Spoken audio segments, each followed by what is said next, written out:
हाँ, मैं वेश्या हूँ। इस टॉपिक पर आज हम चर्चा करेंगे। तो आइए वीडियो को स्टार्ट करते हैं। आप मुझे किसी भी नाम से बुला सकते हैं, धंधे वाली या वेश्या।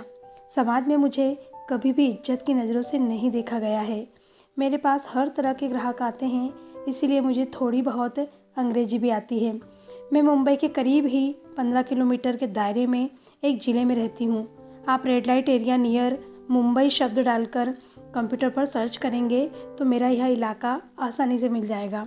यहाँ पर तकरीबन 800 औरतें इसी धंधे में लगी हैं। यूँ तो हम समाज से अलग थलग रहती हैं, पर हमें सबकी खबर रहती है।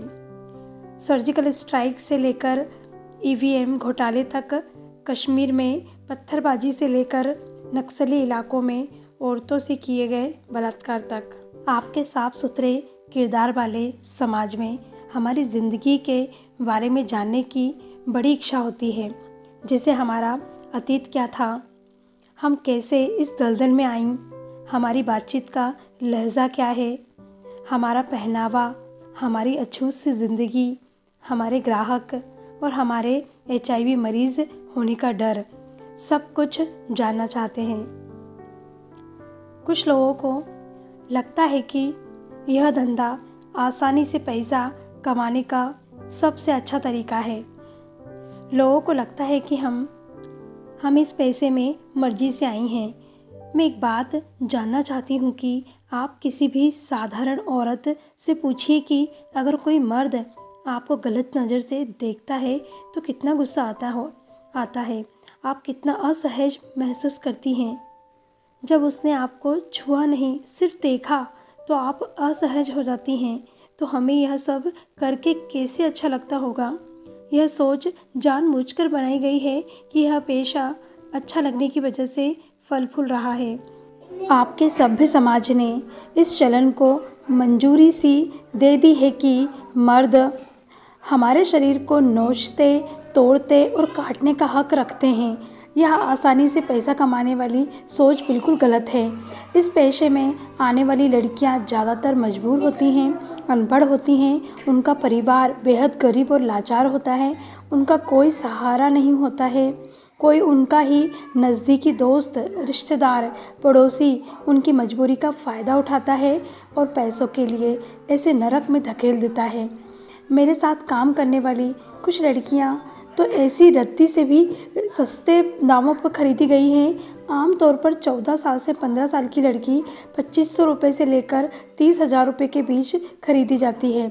साल 2017 में एक 16 साल की और दूसरी 14 साल की दो बहनों को सिर्फ 230 रुपये में खरीदा गया।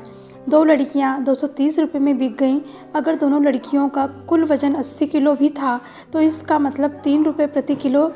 ज़रा याद करके बताइए कि आपने पिछली बार रद्दी अखबार किस भाव में बेचे थे। लाई गई लड़कियों को समझाने का काम हमें ही करना पड़ता है। कोई भी लड़की सिर्फ बात करने से नहीं मानती, फिर उसे खूब डराया धमकाया जाता है। बहुत सारी लड़कियां डर के चलते मान जाती हैं और जो नहीं मानती है उनके साथ बलात्कार करते हैं, मारते पीटते हैं बार बार लगातार, जब तक कि वे इन जुल्मों के चलते टूट नहीं जाती और काम करने के लिए हाँ नहीं कर देती। पर कुछ लड़कियां फिर भी नहीं मानती, तब उनको बलात्कार करने के बाद बेहद बुरी तरह से सताया जाता है। कभी कभार उनकी हत्या भी कर दी जाती है या वह लड़की खुदकुशी कर लेती है। ऐसी लड़कियों की लाश नदी किनारे या जंगल में पड़ी मिल जाती हैं, जिसे लावारिस बता दिया जाता है। मैं 18 साल से इस पेशे में हूँ। मैंने भी डर और जख्मों को भोगा है। हर पल मौत से भी बदतर रहा। दूसरी लड़कियों को इस दलदल में धकेले जाते हुए देखा है और कोई भी कुछ नहीं कर पाता। हम सिर्फ एक शरीर हैं। आपका साफ सुथरा समाज सब कुछ देखता है और अपने काम में लग जाता है। अब आइए बताती हूँ अपने ग्राहकों के बारे में। पहले हमारे ग्राहक अधेड़ हुआ करते थे, पर अब नौजवान और यहाँ तक कि नाबालिग भी आते हैं। इस पेशे का एक डरावना चेहरा यह भी होता है कि नाबालिग बहुत ही दरिंदे होते हैं। ये लड़के हमसे अलग अलग डिमांड करते हैं। वे इंटरनेट पर जैसे सीन देखते हैं, उन्हें दरिंदगी के साथ अपनाते हैं। हमारे मना करने पर भी खतरनाक हो जाते हैं, क्योंकि पैसे देकर मनमानी करना इनका हक है। ये लड़के काफ़ी बेरहम होते हैं, पर हमारे पास चुनाव की कोई गुंजाइश नहीं होती है। किसी तरह से उस समाज में बैठे लोगों को लगता है कि हम बैठे बैठे मलाई खा रही हैं। और हमारे पास बेतहाशा है पैसे हैं। सच तो यह है कि हमारी हालत को देश के बजट जितना ही समझना मुश्किल है। हमें जब खरीदा जाता है तो वह रकम हमें ब्याज समेत चुकानी पड़ती है, जिसे हम 4 से 8 साल तक ही चुका पाती हैं। क्या आपको पता है कि हमारी खरीद और बिक्री में लगी हुई पूंजी की ब्याज दर कितनी होती है? यह हमारा मालिक या दलाल तय करता है। लड़की की उम्र, खरीद की रकम, उसके चेहरे मोहरे और आखिर में बिचौलिया होते हैं, जिसमें पुलिस और मानवाधिकार संस्थाएं चलाने वालों का भी हिस्सा होता है। सब मिलकर हमारी कीमत तय करते हैं। यह भी एक बड़ा सच है कि एक धंधे वाली को मिलने वाले पैसे से बहुत से लोगों के घर पलते हैं, पर वह सभी लोग सभ्य समाज का हिस्सा बन जाते हैं और हम बदनाम गलियों की रोशनी। शुरुआत के दिनों में सिर्फ हमें खाना और कपड़ा व मेकअप का कुछ सामान ही दिया जाता है।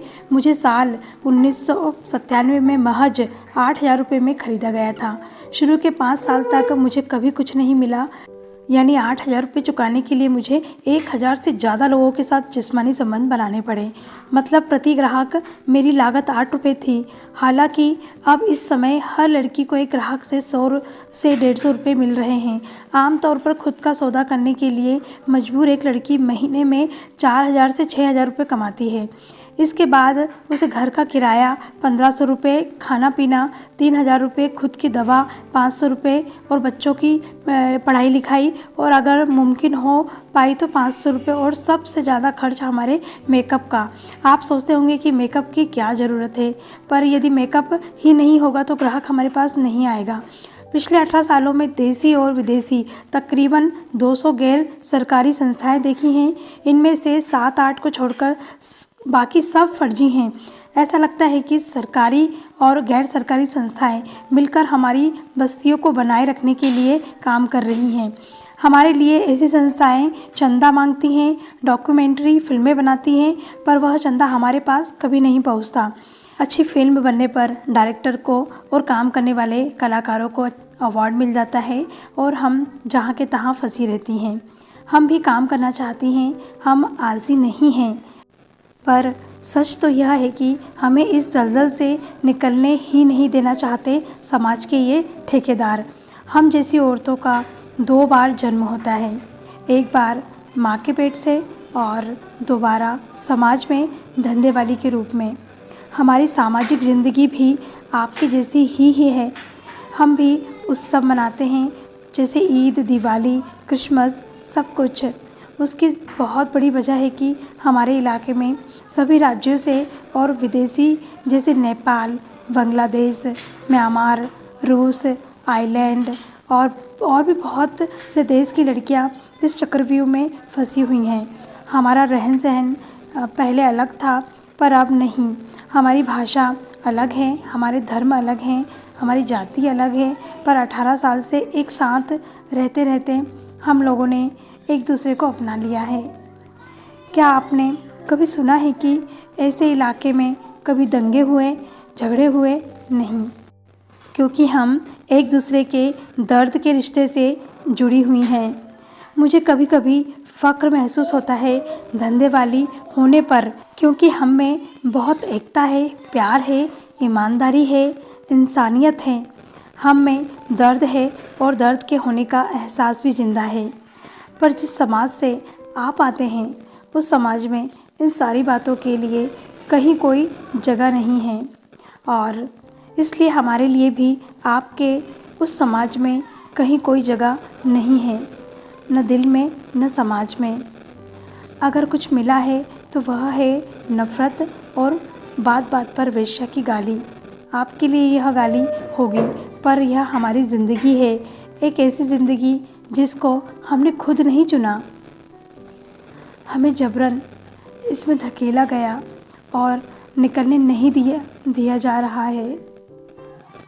एक बार दिल पर हाथ रखकर बताइए कि क्या आसान है एक धंधे वाले की ज़िंदगी? तो फ्रेंड, आज की कहानी यहीं पर हम ख़त्म करते हैं, और सोच करके ज़रूर बताइएगा कि क्या आसान है हमारी ज़िंदगी। फ्रेंड, ऐसे और भी वीडियो देखने के लिए आप मेरे चैनल को सब्सक्राइब कर लीजिए। ठीक है फ्रेंड, मिलते हैं नेक्स्ट वीडियो में। बाय।